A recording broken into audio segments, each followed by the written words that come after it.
Oye, país, buenas noches, oye, país, yo soy Rudy González, gracias por su compañía en esta hora, como cada noche, aquí para analizar los temas de interés general junto con ustedes que me dispensan el favor de su atención en esta hora. Como si fuera poco, tenemos ahora un brote de sarampión en el mundo. La Organización Mundial de la Salud, la OMS, ha advertido sobre este brote de sarampión, viruela del mono, cólera, dengue, saliendo del COVID. Una cosa tras otra, una cosa tras otra, una cosa tras otra. Ahora hablamos de sarampión, hasta de polio, señores. No, la viruela del mono ya sí lo dije. Twingo, lo que pasa es que yo sé que tú te salvaste de la viruela del mono, pero no se puede decir viruela del mono, sino viruela del simio, para evitar, porque los protectores de animales se quejan. La verdad es que estamos viviendo una suerte de pestes en el mundo, peste sanitaria que se agrava con la situación de la economía, con la situación del estado de tensión que ha dejado 2 años, poco más de 2 años, casi 3 años de la pandemia. Casi 3 años, señores, de la pandemia. 2020 completo, 2021 completo y todo lo que va del 2022 que no se ha erradicado totalmente, aunque sí se ha disminuido al mínimo, por así decirlo. Pero es una situación calamitosa. Debemos tener mucho cuidado, observar las reglas sanitarias, los temas de vacunación, principalmente en el tema de los niños, y llevarse de lo que dicen nuestras autoridades. Ellos saben lo que está pasando, lo que está diciendo. Cuando organismos como la Organización Mundial de la Salud, la Oficina Panamericana de la Salud, dan estas alarmas, hay que prestarle atención. No cabe dudas, hay que prestarle atención. Falleció el cuarto turista de los accidentados la semana pasada en la carretera, en el bulevar de la carretera de Punta Cana, el bulevar entre Bávaro y Punta Cana.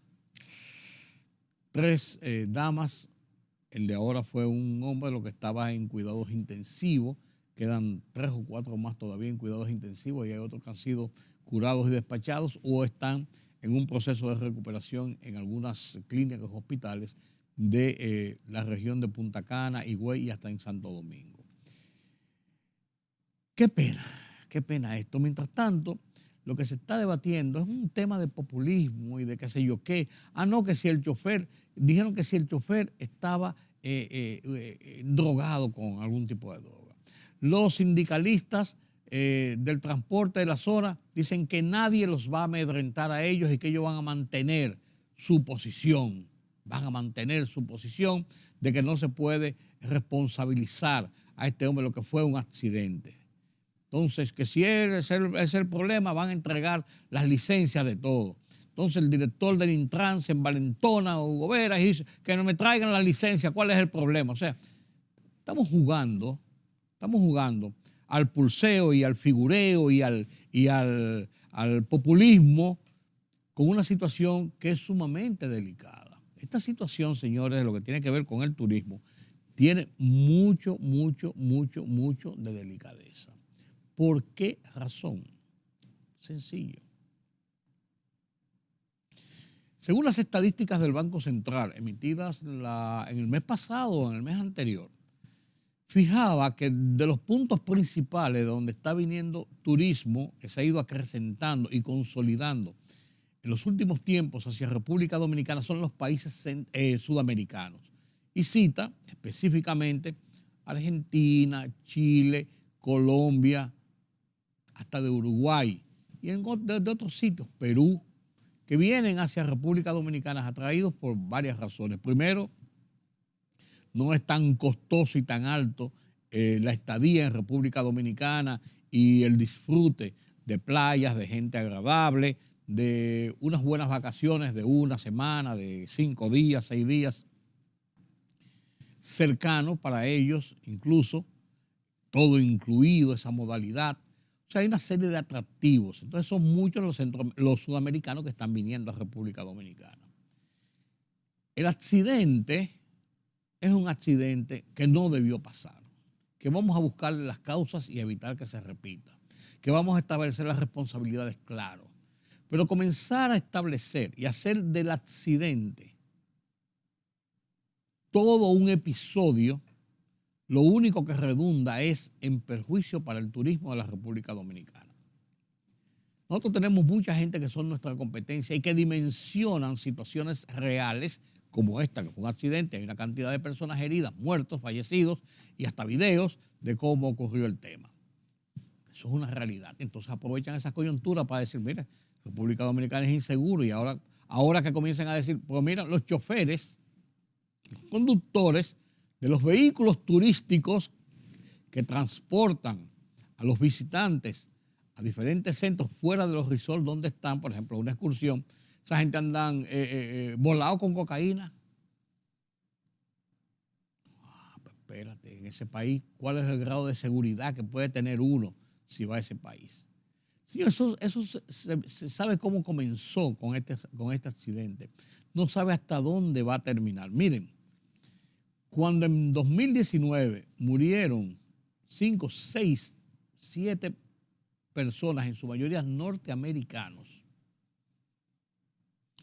en un lapso de un par de meses por situaciones diferentes. Una persona le dio un infarto, a otra persona sufrió una suerte de intoxicación y tenía algunos problemas y falleció también. Otra persona que vino en su automóvil en horas de la madrugada, cruzó hasta el peaje, hasta llegar a la autopista de las Américas, y después de eso no llegó nunca al aeropuerto y después su cuerpo apareció en otro sitio. No se sabe si fue víctima de un robo, de un asalto, de un suicidio. No se determinó nunca. Y así sucedieron 3, 4, 5 episodios y comenzó una campaña contra República Dominicana, que en diferentes resorts, que en el sistema de turismo de la región este del país, se estaban asesinando a la gente, se estaban matando a la gente. Había una situación que las bebidas que se estaban adulteradas, que qué estaba pasando. Se formó todo un entinglado de descrédito para el turismo de República Dominicana. Y esa imagen que se sembró redujo sustancialmente viajes que estaban ya incluso planificados para venir a República Dominicana. Yo no voy a un punto donde se está matando a la gente, a los turistas lo están matando. Eso nos costó y la gente, eso está muy fresco ahí. No voy a recordar episodios anteriores. Cuando una vez en un resort, un grupo de personas resultaron con problemas estomacales, ingleses por demás. Parece que había una comida contaminada en un restaurante de algún resort, provocó problemas. Entonces dijeron que no, que la comida de República Dominicana envenenaba. Y eso redujo el turismo inglés y de varias partes de Europa, hace unos años, de una forma sustancial. En un turismo que iba en crecimiento, se frenó y se redujo. O sea, la industria del turismo es una industria muy sensible, que tiene que ver mucho con la imagen, que tiene que ver mucho con la confianza de la gente que sale a disfrutar y no va a meterse en un... Usted me va a decir a mí que usted va a coger para Ucrania, a visitar Ucrania ahora, en medio de una guerra. No. Usted me va a decir que cuando estaba la pandemia usted iba a ir a China, a visitar a China. No. Y así por el estilo. Entonces, pasó un episodio, hay un accidente, debe investigarse el accidente, debe determinarse los grados de responsabilidad, debe determinarse qué fue lo que pasó para evitar que eso se repita. Tenemos una situación de muertos y heridos, que es una realidad, darle la mejor de las atenciones, que la autoridad esté ahí, pero comenzar con este jueguito de que sí, los choferes, ese no vamos, eso decir el director, ese no va a conducir más nunca un vehículo de motor. Usted no es un juez para determinar qué pasó ahí. Usted no es un juez para determinar eso. Y ahora porque los choferes de los sindicatos comienzan a defender a sus miembros, sí, que traigan la licencia, que la vamos a recibir toda, vamos a hacer como un jueguito del populismo, de que quién tiene más poder, de que quién tiene más esto. Y eso está saliendo en los medios de comunicación y eso va al exterior. Y eso es aprovechado y reproducido en las formas como se quiere para presentar una imagen de ese turismo de peligro en República Dominicana. Esa es la realidad. Esa es la realidad. Entonces, yo creo que no le estamos haciendo ningún favor dentro de la tragedia que hubo, que ya es más que suficiente 4 muertos con esa víctima de este martes, la nueva víctima de este martes, de los que estaban en cuidados intensivos. Yo creo que es más que suficiente como para repensar en el daño que podemos estar haciéndole, que le podemos hacer al turismo en República Dominicana. Esa es la realidad, señores, esa es la realidad. Un tema interesante que nos llega desde la Embajada de los Estados Unidos, un tema interesante para los dominicanos, y es que a partir del 19 de octubre, o sea, la semana próxima, se van a abrir nuevos espacios para solicitud de visas de turismo B1, B2 por primera vez. Estaban cerrados desde el momento de la pandemia, cuando cerró el consulado, y cuando se comenzó a abrir las actividades del consulado meses después, se dejó abierto siempre el tema de una asistencia de emergencia para un caso de emergencia, como una situación médica, como una situación de fallecimiento de un familiar, o sea, situaciones de emergencia. Siempre hubo una ventanilla, por así decirlo, abierta. Después se abrió un poco para los estudiantes que tenían ya matriculación, que tenían planes de realizar estudios en los Estados Unidos, universitarios, de posgrado, del tipo que fuera en los Estados Unidos. Y después continuó abriéndose un poco, abrieron otras ventanillas para las visas de trabajo, que se iban renovando las visas de trabajo. Y siempre, después en medio de esto, se abrieron las visas de inmigrantes, o sea, las entrevistas en el consulado de los Estados Unidos para personas que tenían visas de residentes. Entonces, ese fue más ampliado. El BAC, o el Centro de Renovación de Visas, que está ubicado en 360, se mantuvo abierto después del primer gran cierre de todo en el país con motivo de la pandemia. Se abrió y ahí se recibían los pasaportes de las personas que estaban buscando renovación de visa, y eso se mandaba nada más. Eso no es una entrevista, simplemente es el depósito de los documentos, pero son para las personas que califican, que tienen renovación de visas de 10 años principalmente, B1 y B2 principalmente. Entonces se lo mandaban ellos mismos a la embajada y después se los remitían a través de uno de los sistemas, fuera directamente, o a través de uno de los sistemas de courier interno aquí en República Dominicana. Eso no necesitaban una entrevista. Entonces, el nuevo cónsul de los Estados Unidos, Greg Segas, que llegó hace un par de semanas a República Dominicana, ya anunció los planes del consulado para comenzar la apertura de las citas para visas de no inmigrantes, o visas de turismo, o visa B1 o B2, o visa de paseo, como de los diferentes términos que se le dicen. Se van a abrir a partir del 19 de octubre, y cada 2 semanas se van a abrir nuevas oportunidades de citas. O sea, hay tantas, y cada 2 semanas se van a aumentar, se van a abrir. Para usted tener una idea de lo que está pasando, las citas para solicitud de visas de no inmigrantes o visas de turismo de primera vez, con el tiempo que se acumuló y estuvo cerrada, están ahora disponibles para el primer trimestre del 2025. Oiga, primer trimestre del 2025. Sin embargo, con la apertura que está haciendo el consulado, se puede entrar a la aplicación donde se hacen y usted tratar de tener la oportunidad de ser admitido con una cita ahora que se están abriendo las citas, aunque ya usted tiene una cita abierta para enero del 2025, 16 de enero del 2025. 2 años, eso lo trajo la pandemia, pero si usted tiene la posibilidad de entrar ahora a la página, que esta página se llama ustravel.com.do o appointment/ASP, está en la página del Consulado de los Estados Unidos cómo entrar, cómo aplicar. Entonces, si usted tiene la oportunidad de esas citas que se abrieron, de esas oportunidades de citas, y usted logra entrar, se puede acomodar y tener una cita mucho más temprano, mucho más pronto que la que ya había programado.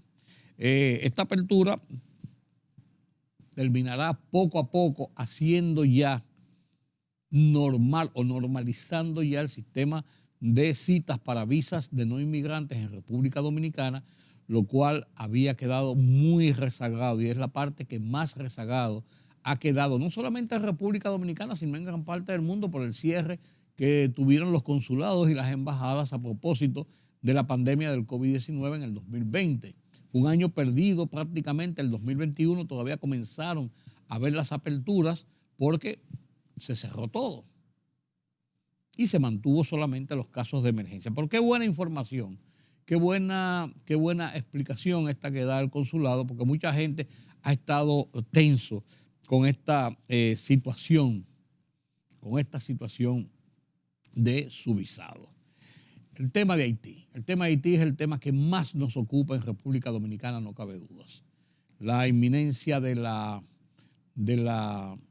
intervención choca con muchos factores internos. La violencia se generalizó nueva vez este lunes y este martes en Haití, en Puerto Príncipe, principalmente la capital y en otras ciudades, donde las bandas delincuenciales, criminales, fuertemente armadas, siguen teniendo el control de las calles y llaman a la gente a las protestas. La clase política de Haití le ha dado, una gran parte de ellos le ha dado la espalda a Ariel Henry y a su llamado a la comunidad internacional, especialmente a Naciones Unidas, a la OEA, a las grandes potencias, de una intervención en Haití. Una intervención que se ha dicho una intervención para ayudar a solucionar la grave crisis haitiana. No se dice si es una intervención militar, en qué niveles sería esta intervención, quiénes participarían en la misma. La OEA dio 19 países de la OEA, miembros de la OEA, dieron su anuencia a que se busque una vía de una alternativa con una intervención en Haití. No hablan de intervención militar, pero una intervención en sí. ¿Qué va a pasar en Haití? ¿Qué va a pasar en Haití? La violencia es cada vez más generalizada. La estructuración eventual de un diálogo entre las partes es cada vez más imposible. La clase política tiene sus posicionamientos, cada uno en su interés. Miren lo que hizo la viuda de Baby Doc, la señora Michelle. Le dijo a Ariel Henry: usted lo que tiene que hacer es renunciar, usted no sabe gobernar, y vamos a ver qué se hace aquí en Haití. Otros líderes, otros dirigentes han estado apoyando la necesidad de una acción mancomunada de la comunidad internacional en una intervención o una suerte de intervención, pero no se habla si es militar o si es una intervención de ayuda económica, técnico-social para poder reorientar la situación haitiana. Muy nebuloso lo que está pasando, pero no cabe dudas de que tanto en Naciones Unidas como en la OEA, como en la comunidad europea y las grandes potencias como Estados Unidos, Francia, Canadá, entre otros, tienen su vista puesta en Haití y están hablando de en qué medida participar, si lo hicieran, en un proceso de intervención, dependiendo qué tipo de intervención y cuáles sean los objetivos y a qué plazo los objetivos y con qué consecuencias los objetivos. Mandar una misión especial de técnico que pueda establecer la posibilidad de un diálogo entre las partes y llegar a acuerdos y conformar una estructura institucional o hacia la institucionalidad que permita un proceso de elecciones, podría ser una salida. Conjuntamente con ayuda económica para solventar los problemas que tiene Haití, como el tema de los combustibles, el tema de los alimentos, el tema de las enfermedades, que tanto el cólera como otras enfermedades sigue atacando a Haití. Esa es una vía de solución. Otra vía de solución es una intervención que importe, que traiga también elementos militares armados, que tomen el control de la seguridad interna de Haití, que enfrenten las bandas criminales, y que impongan en Haití la conformación de un ejército que realmente quedó desaparecido, fue abolido, de un ejército y de una policía más tecnificada, mejor preparada, mejor armada, para poder enfrentar esas bandas y para poder imponer en Haití un grado mínimo de seguridad por encima de lo que esos bandoleros establecen, esos bandoleros fuertemente armados. ¿A qué costo podría hacer eso? A un costo que podría ser alto de víctimas por una razón sencilla. Esos bandoleros, esas bandas, los Guasó 400, los Kids, lo que sé yo qué cosa, esa gente saben, el barbecue, esa gente saben, están conscientes de que con ellos no se va a negociar, porque ellos no tienen apertura de negociación. Son delincuentes comunes, asesinos vulgares. Es lo que hicieron con, señores, este pasado fin de semana con un dirigente político. Lo agarraron, lo desmembraron a machetazos, le cortaron en plena calle, le cortaron los brazos, las piernas, lo dejaron que se desangrara, le pegaron fuego y lo quemaron. Una cosa salvaje, pero del salvajismo peor que uno puede imaginar.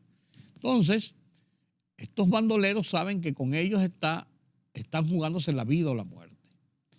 Si hubiese una intervención armada, militar, ellos lo van a enfrentar, porque es atrás de ellos que van. Y va a haber una carnicería, no cabe dudas. Que usted dirá que ellos se buscaron eso y esa es la forma de solucionarlo. Estamos viendo lo que puede pasar. Si no hay una fuerza importante, armada, sea interna de Haití o internacional, la presencia y la acción de esos grupos bandoleros seguirán teniendo el control de la situación haitiana, que es la principal situación de seguridad y de cara a la economía. O sea, es un tema conflictivo. Ahora, alguna solución va a haber que tomar. Cual que sea la solución, la acción que se tome en Haití, República Dominicana recibirá los reflujos de esa situación. Cual que sea. ¿Por qué? Porque esto va a provocar en Haití situaciones de confrontaciones, de mayor violencia, y uno no sabe en qué nivel la población asustada, aterrada, provoque un éxodo hacia el punto, digo masivo, hacia el punto más cercano que tienen y más lógico, la frontera de República Dominicana. ¿Cómo impacta eso en República Dominicana? Con todas sus agravantes, sin que estemos previendo tales y tales y tales consecuencias que pueden ser peores. Entonces, esa situación explosiva en Haití nos pone los pelos de punta, señores. Nos pone los pelos de punta porque aquí podría pasar, como se dice, cualquier cosa. Cualquier cosa. No cabe dudas de que la República Dominicana, los departamentos de inteligencia y de seguridad del Estado están 24 horas al día atentos a lo que está pasando, lo que se está cocinando, cuáles son las expectativas, cuáles son las posibilidades, cuáles son las estrategias que se barajan en esa comunidad internacional para enfrentar la situación de Haití y la repercusión en República Dominicana.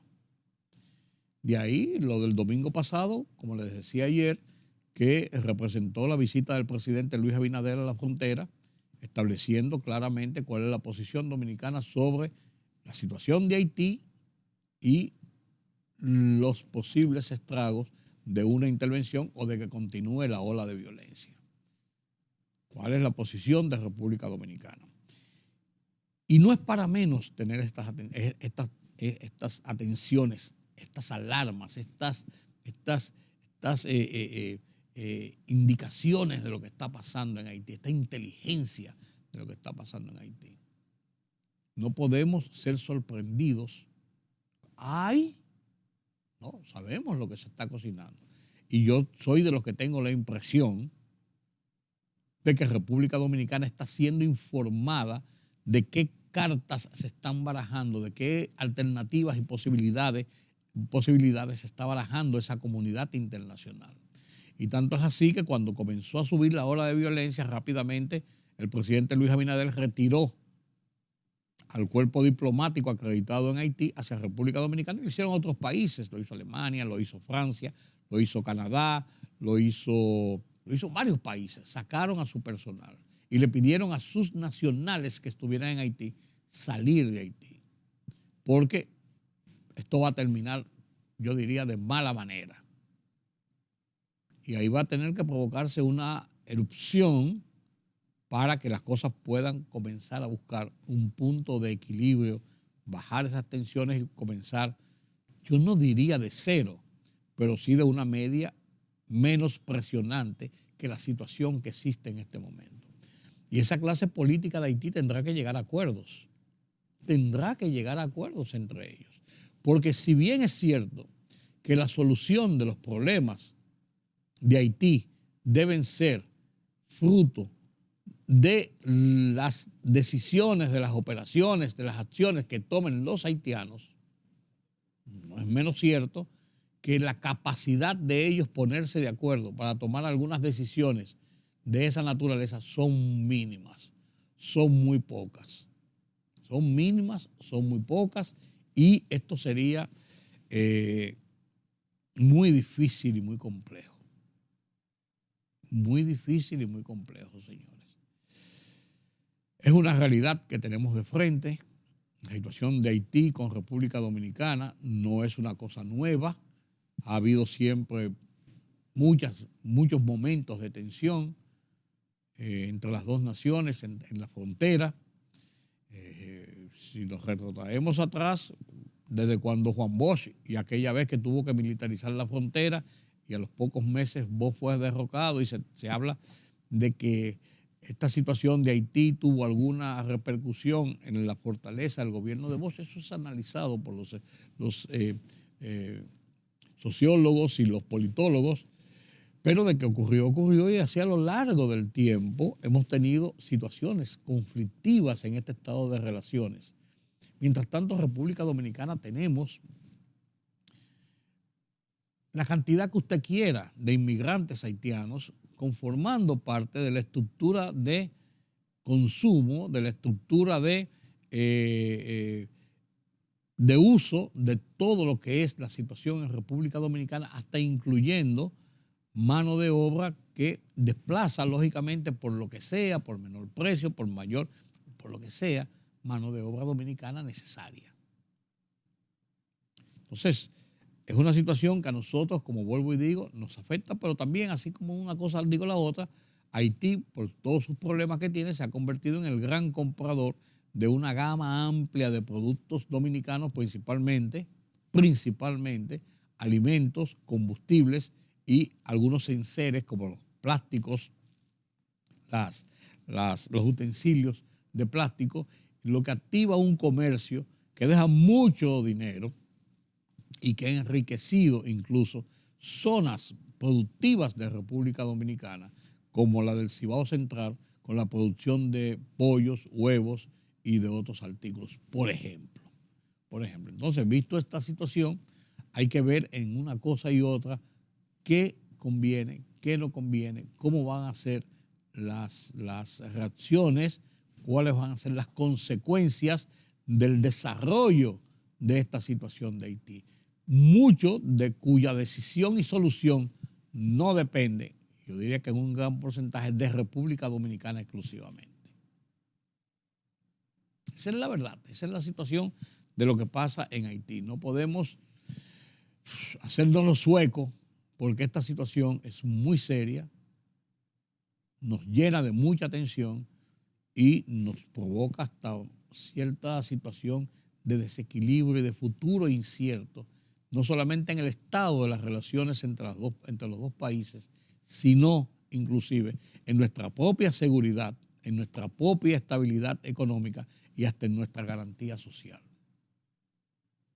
De eso se trata, señores. Hay que pensar con cabeza fría esta situación, y en este tipo de situaciones y de momentos la visión es clara. hay que respaldar las acciones que toman nuestras autoridades, dejando de un lado el tema político, el tema populismo, el tema endilgar virtudes o defectos. Esto es una situación de carácter nacional y nuestras autoridades fueron elegidas y fueron colocadas en las diferentes posiciones precisamente para enfrentar este tipo de situaciones, y a ellos hay que darle un espaldarazo y ir de la mano como nación, como sociedad. Ojalá tengamos cabeza fría para ello. Permítame la pausa.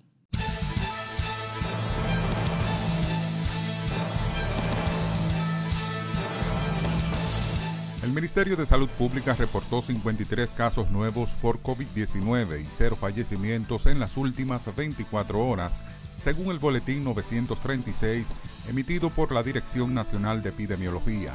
El total de fallecidos es de 4.384, mientras que los casos acumulados ascienden a 647.087 contagiados.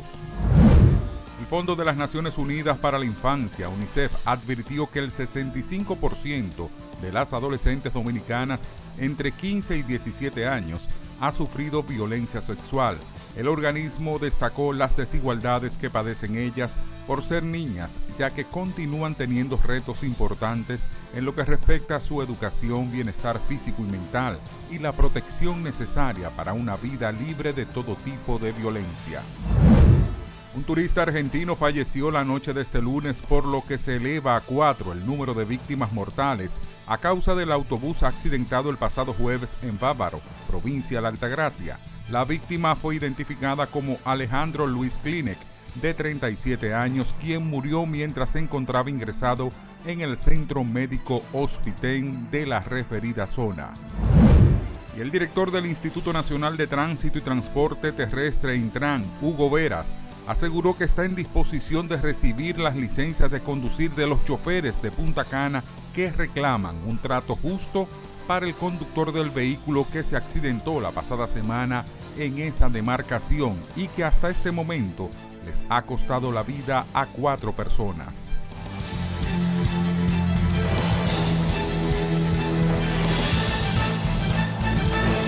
La libertad solo reside en los estados en los que el pueblo tiene el poder absoluto. Por el respeto a los valores democráticos y la dignidad del pueblo dominicano, El Rumbo de la Tarde, plural, objetivo, comprometido siempre con la verdad. Con Georgie Rodríguez, Rudy González, Diulca Pérez y Ramón Colombo. Los poderosos ya están en el aire.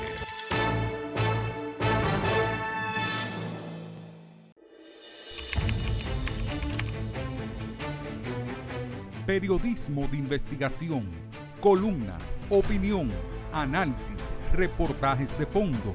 Hora por hora, una completa plataforma multimedia. Periodismo con valor. Noticias horaporhora.com.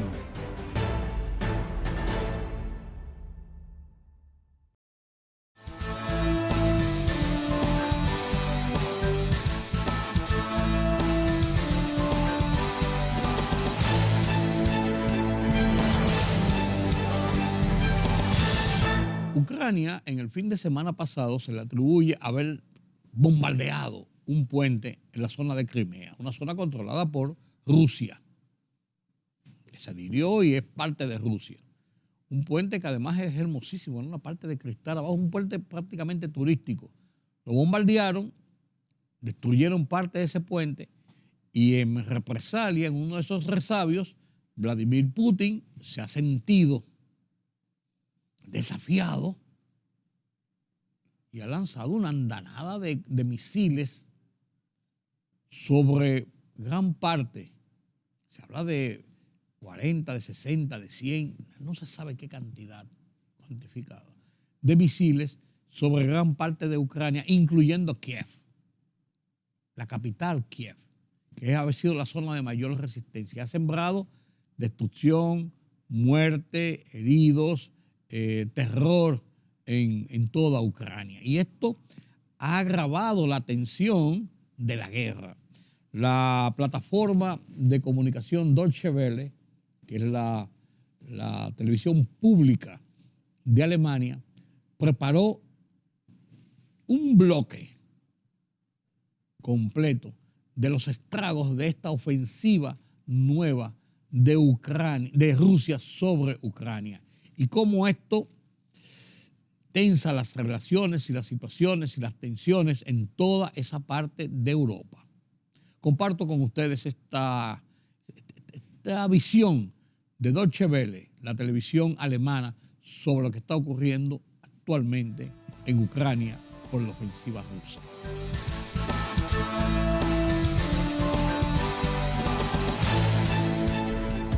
Esto es DW Noticias desde Berlín. Líderes de todo el mundo condenan los ataques a gran escala del ejército ruso contra varias ciudades de Ucrania. El presidente ucraniano asegura que los misiles lanzados durante la mañana de este lunes apuntan a infraestructura energética, pero también a objetivos civiles en la mayor escalada bélica del conflicto en meses. Estos son nuestros titulares. Decenas de explosiones estremecieron Kiev y otras ciudades ucranianas. Al menos 10 personas murieron y muchas más resultaron heridas. Edificios residenciales enteros fueron destruidos. Además, Vladimir Putin amenaza con más represalias contra Ucrania. El presidente ruso afirma que lanzó los ataques en respuesta a la explosión que dañó el único puente que conecta a Rusia con la península de Crimea. Y la ONU se reúne de emergencia para abordar las anexiones de 4 partes de Ucrania a territorio ruso. La resolución pretende enviar una señal a Rusia y mostrar a Vladimir Putin que está aislado en el escenario internacional. La votación revelará qué tan sólido es el apoyo de los aliados de Moscú.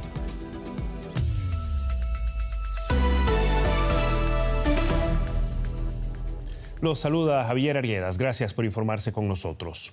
Fueron casi 6 horas ininterrumpidas de sirenas de alarma antiaérea. Los ciudadanos de Kiev no habían tenido que soportar una situación así desde hacía 6 meses. Pero este lunes Kiev, así como varias otras de las grandes ciudades ucranianas, fueron objeto de ataques a gran escala con misiles del ejército ruso que provocaron graves daños a la infraestructura crítica del país. El presidente ucraniano acusó a Rusia de querer borrar a Ucrania de la faz de la tierra. Su homólogo ruso, Vladimir Putin, dijo que los bombardeos sobre las redes energéticas, militares y de comunicación son una respuesta al ataque del sábado contra el estratégico puente que une la península de Crimea con Rusia. Poco después de las 8 de la mañana, un misil ruso alcanza su objetivo, un puente peatonal de cristal, atracción turística importante en el centro de Kiev. Las cámaras de seguridad registran a un madrugador a punto de ser alcanzado por la explosión. Al otro lado de la ciudad, un cráter gigantesco resultado de otra detonación, esta vez junto a un parque infantil. Muchos tuvieron suerte de escapar con vida. En otros lugares, los residentes corren a los refugios mientras se escuchan las sirenas en toda la capital. Entre ellos Olena, que acaba de escapar de la ciudad de Jersón con la esperanza de estar más segura. Quieren destruir nuestro pueblo, nuestras infraestructuras, todo. No sé qué hacer. Estoy muy enfadada. ¿Por qué nuestra gente, nuestros niños? No sé cómo decirlo. ¿Por qué? Es el primer bombardeo de la capital desde junio y se produce después de que el presidente ruso Vladimir Putin acusara a Ucrania del ataque contra el puente que une Rusia y Crimea. En una intervención grabada en la calle, el presidente ucraniano acusa a Moscú de pretender eliminar su país del mapa.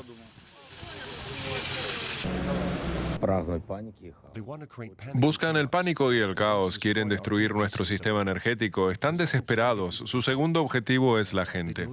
Escogieron la hora y sus objetivos especialmente para hacer el mayor daño posible. Pero somos ucranianos, nos ayudamos, creemos en nosotros. Kiev no fue el único blanco. Decenas de misiles rusos sembraron el caos y la destrucción en ciudades por todo el país. Varias regiones en Ucrania se quedaron sin corriente después de que las explosiones destruyeran parte de la red eléctrica. Pese a la aparente escalada rusa en esta guerra, parece que el espíritu y decisión del pueblo ucraniano no hace sino aumentar. En vez de depresión, este ataque despierta otras emociones en nuestros ciudadanos. La gente está enojada, irritada y quiere defender nuestras casas, familias y niños. Poblaciones en todo el país cuentan sus muertos y evalúan los daños de los ataques. Sus habitantes sospechan que no serán los últimos. Y el periodista Mikel Ayestarán se encuentra en la ciudad de Dnipro, en la parte central de Ucrania. Mikel, ¿qué tal? Muy buenas noches. Has recorrido algunas de las zonas afectadas. ¿Qué has podido observar, sobre todo en relación con esas denuncias de que se han atacado expresamente objetivos civiles? La verdad es que Vladimir Putin habla de ataques de precisión, pero lo que hemos podido ver aquí con nuestros propios ojos dista mucho de cualquier tipo de precisión, ya que en esta ciudad de Dnipro, por ejemplo, uno de los misiles ha caído en una de las arterias principales, afectando a un autobús urbano, y sobre todo el resto del día lo hemos pasado en Zaporilla, donde por tercera vez en la última semana el objetivo ha sido un bloque de viviendas, esta vez un bloque de 5 pisos, al menos 2 personas han perdido la vida y otras 10 han quedado sepultadas entre los escombros, ya que estaban en el sótano, precisamente en Zaporilla, para intentar estar a salvo de la oleada de ataques que se están produciendo con misiles contra esta localidad del sur de Ucrania. Son ataques contra zonas civiles, dista mucho de esa precisión de la que habla Vladimir Putin, y por eso el presidente Zelensky le ha respondido diciendo que este tipo de acciones abiertamente dirigidas a los civiles son terrorismo, no son guerra. Y eso han dicho también varios líderes internacionales. Miguel, esta escalada responde, según Vladimir Putin, a la destrucción del puente de Crimea, pero también hay quienes apuntan a una mayor presión contra el presidente en Rusia y a cambios recientes en los mandos militares rusos. ¿Cómo se puede interpretar este incremento de las agresiones? Yo creo que es una respuesta a lo ocurrido en ese puente de Crimea, una respuesta personal de Vladimir Putin, que tiene, yo creo que sobre todo, más por encima del valor estratégico, tiene un valor psicológico. Son más de 80 los misiles de largo alcance que han impactado en diferentes puntos de este país, norte, sur, este, oeste, y es para enviar un mensaje a los ucranianos y para decirles que los rusos pueden llegar a cualquier parte del país apretando un botón. Había un ambiente de euforia, ¿no?, con los últimos avances de las tropas ucranianas en los frentes este y sur, y hoy lo que ha hecho Vladimir Putin es pues dar un golpe de efecto, mostrar su fuerza en unas dimensiones que no lo habían hecho hasta ahora, ¿no? Vamos a ver cómo evoluciona esta escalada, pero desde luego lo que hemos visto hoy es todo un aviso desde el punto de vista psicológico para los ucranianos. En las zonas más cercanas al frente la gente está más habituada a estas situaciones de problemas de seguridad, pero como hemos visto tanto en Kiev como en Leópolis, veían el frente relativamente lejos, pero hoy se ha demostrado que pueden pagar ellos también directamente las consecuencias de esta guerra. Mikel, ya estarán desglosando para nosotros esta última oleada de ataques de Rusia contra Ucrania. Muchísimas gracias, Mikel. Hasta una próxima ocasión. Muchas gracias. Y la portavoz del Ministerio de Exteriores ruso aseguró que Rusia está abierta a la diplomacia, pero aseveró que será difícil lograr una solución diplomática si Ucrania se deja llevar por lo que llamó las motivaciones belicosas de Estados Unidos. Los servicios de emergencia están, entre tanto, evaluando los daños en el puente del estrecho de Kerch, que se vio afectado por una explosión el sábado, como lo veíamos. Rusia lanzó sus ataques a gran escala contra Ucrania luego de que Vladimir Putin calificara la explosión de atentado terrorista. Recogiendo escombros en un puente que era el símbolo de la anexión ilegal de Crimea por parte de Rusia. La fuerte explosión del sábado hizo que una parte del puente se viniera abajo. Esto cortó la única conexión directa entre Rusia y la península de Crimea. El lunes, las retenciones se extendían a lo largo de 22 kilómetros. Algunos llevaron esperando hasta 12 horas. Da miedo, pero tenemos que ir a casa. El puente se ha reabierto al tránsito, pero solo para vehículos que pesen menos de 3,5 toneladas. Los que pesan más tienen que cruzar con el ferry. El presidente ruso, Vladimir Putin, culpó a los servicios secretos ucranianos por la explosión. Lo llamó un acto de terrorismo y prometió la reconstrucción del puente. Y precisamente la destrucción de ese puente parece justificar también los ataques para muchos ciudadanos rusos. Aún así, en la capital se vieron reacciones mixtas a la nueva ofensiva. Responde a los terroristas que destruyeron el puente. Era una infraestructura civil. No habrá piedad para terroristas. No, eso no está bien. No se pueden bombardear ciudades pacíficas. Nuestra paciencia tiene un límite. El puente de Crimea era una infraestructura rusa y los ucranianos también tienen ese tipo de infraestructuras. Siento mucho que mueran personas inocentes, pero si son ataques de precisión, entonces está bien. Deberíamos haberlo hecho antes, porque es una respuesta a la agresión. No lo sé, es una pregunta militar, pregúntales a ellos. Seguimos lo que sucede, pero no lo entendemos. Y las Naciones Unidas se reúnen para votar una resolución que condena la anexión de parte de Ucrania por Rusia. Una resolución similar fue vetada por Rusia en el Consejo de Seguridad el mes pasado, algo que no podrá hacer en la Asamblea General con sus 193 miembros que deciden por mayoría.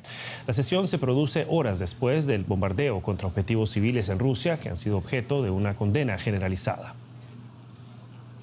Y el periodista José Díaz Briceño se encuentra en Washington, desde donde da seguimiento a esta reunión para nosotros. José, ¿qué tal? Muy buenas tardes para vos. El pasado mes de marzo, la Asamblea General de la ONU había condenado ya la invasión de Rusia a Ucrania con una mayoría de 141 votos. Solo 4 países apoyaron entonces a Rusia. ¿Qué podemos destacar de las intervenciones previas a la votación esta vez?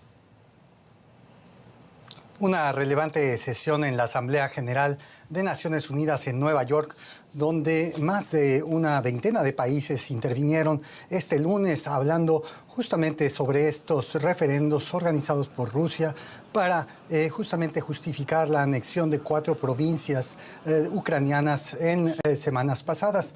Esa es la denuncia que hicieron la mayor parte de los países, pero la intervención más importante hasta el momento fue la de Ucrania misma, quien aseguró que este es un momento decisivo para la Organización de Naciones Unidas y para condenar justamente este tipo de anexiones.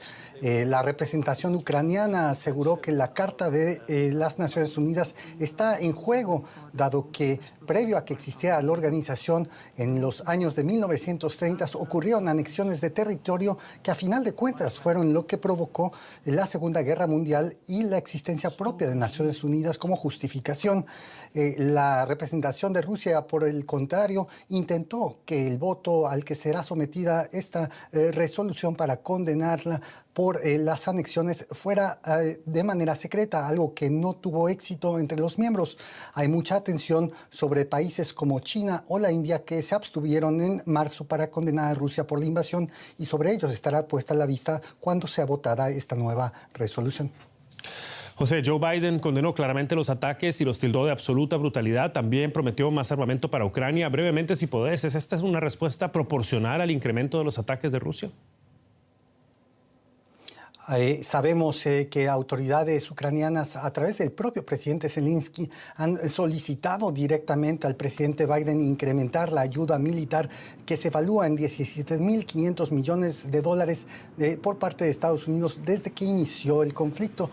Y sin embargo, el gobierno ucraniano buscaría mayores sistemas antiaéreos para defender lo que se cree son mayores provocaciones y bombardeos por parte de Rusia. Se enfrenta a 2 dilemas. Por un lado, el apetito de la opinión pública estadounidense y por otro lado, las líneas de abastecimiento de las propias industrias militares en Estados Unidos, que no tendrían necesariamente listas todos los sistemas antiaéreos que quisiera Ucrania para que Estados Unidos les donara. La comunidad internacional reacciona a los últimos ataques de Rusia. En una reunión también de la ONU se discute la anexión de territorios. Muchas gracias, José Díaz Briceño, por este análisis. Y Berlín también anunció hoy que entregará 4 sistemas de defensa Iris-T a Kiev. Los países del G7, por su parte, se reunirán este martes de forma virtual para abordar la situación con la participación del presidente ucraniano Volodymyr Zelensky. Este sistema de defensa antiaéreo, el Iris-T SLM, puede interceptar ataques aéreos enemigos en un radio de 40 kilómetros y hasta 20 kilómetros de altura. Puede proteger una superficie grande de suelo. Alemania se los prometió a Ucrania en junio y Kiev los espera desde entonces. Ahora el primero está a punto de llegar. La ministra alemana de Defensa, Christine Lambrecht, subrayó la urgencia del asunto. Alemania entregará en unos días a Ucrania el primero de los 4 sistemas de defensa aéreo. El nuevo bombardeo con misiles de Kiev y otras muchas ciudades muestra lo importante que es entregar ya a Ucrania esos sistemas. pero las otras 3 unidades no llegarán hasta el año próximo. Con los ataques rusos contra objetivos civiles en Ucrania, Alemania destaca la importancia de su ayuda a Kiev. La ministra de Exteriores, Annalena Baerbock, calificó los ataques de viles y prometió que Berlín hará lo posible por fortalecer la defensa aérea del país atacado. El canciller federal, Olaf Scholz, ofreció también su apoyo y solidaridad. El canciller federal le garantizó al presidente de Ucrania la solidaridad de Alemania y los otros países del G7. Dijo que Alemania hará lo posible para movilizar ayuda adicional y, en particular, reparar la infraestructura civil destruida, como el suministro eléctrico y la calefacción. Como respuesta a los misiles rusos, el G7 celebrará este martes una reunión virtual con el presidente ucraniano Volodymyr Zelensky. Con Alemania en la presidencia de turno del grupo, se espera que la reconstrucción de infraestructuras figure en la agenda. Los principales países industrializados buscarán coordinarse para seguir aumentando la entrega de armas y sistemas de defensa a Ucrania.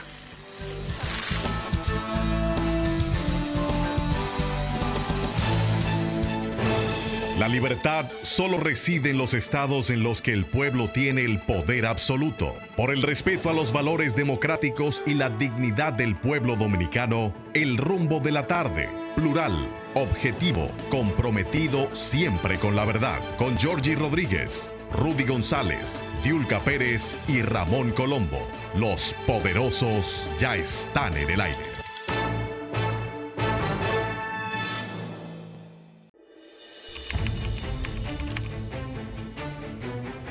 Periodismo de investigación, columnas, opinión, análisis, reportajes de fondo. Hora por hora, una completa plataforma multimedia. Periodismo con valor.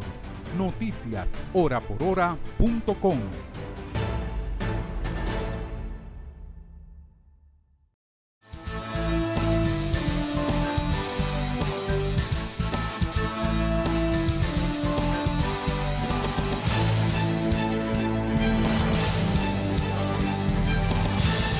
El tema de la guerra, el tema de Haití, siguen siendo temas importantes, temas internacionales que no ceden, que están en la palestra del día, con sus consecuencias. Pedro Vargas nos presenta desde la redacción central de Oye País las internacionales.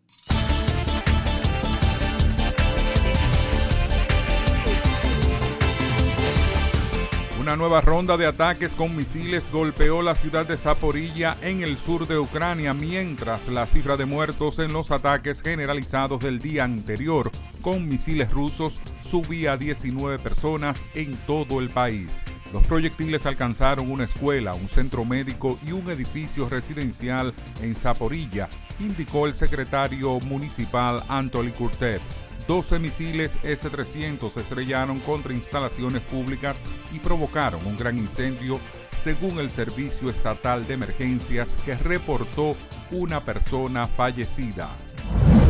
El Grupo G7 mantendrá una reunión urgente a raíz de los bombardeos ejecutados este lunes por las fuerzas rusas contra distintas ciudades ucranianas, entre ellas Kiev, tal como anunció el presidente de Ucrania, Volodymyr Zelensky, tras una conversación con el canciller de Alemania, Olaf Scholz. El gobierno español aprobó este martes el plan Más Seguridad Energética, con el que busca reducir el consumo de gas de España entre un 5.1% y un 13.5% hasta marzo, además de mejorar la autonomía energética y aumentar la competitividad para cumplir con el compromiso de solidaridad con sus socios europeos. El plan de contingencia energética o Plan Seguridad Energética, que aprovecha los fondos del Plan de Recuperación, Transformación y Resiliencia, con 73 medidas agrupadas en 6 grandes bloques de actuación, como son el ahorro y eficiencia energética, el impulso al proceso de transición, protección a consumidores, fiscalidad, autonomía energética y tecnología, además de la solidaridad con la Unión Europea. Israel ha alcanzado un acuerdo histórico con el vecino Líbano sobre su frontera marítima tras meses de conversaciones mediadas por Estados Unidos, según anunció el primer ministro israelí. Tras un acuerdo poco habitual entre dos enemigos acérrimos, el plan aún enfrentaba algunos obstáculos, incluidas las impugnaciones legales previstas en Israel. Líbano no confirmó en un primer momento el éxito de las negociaciones.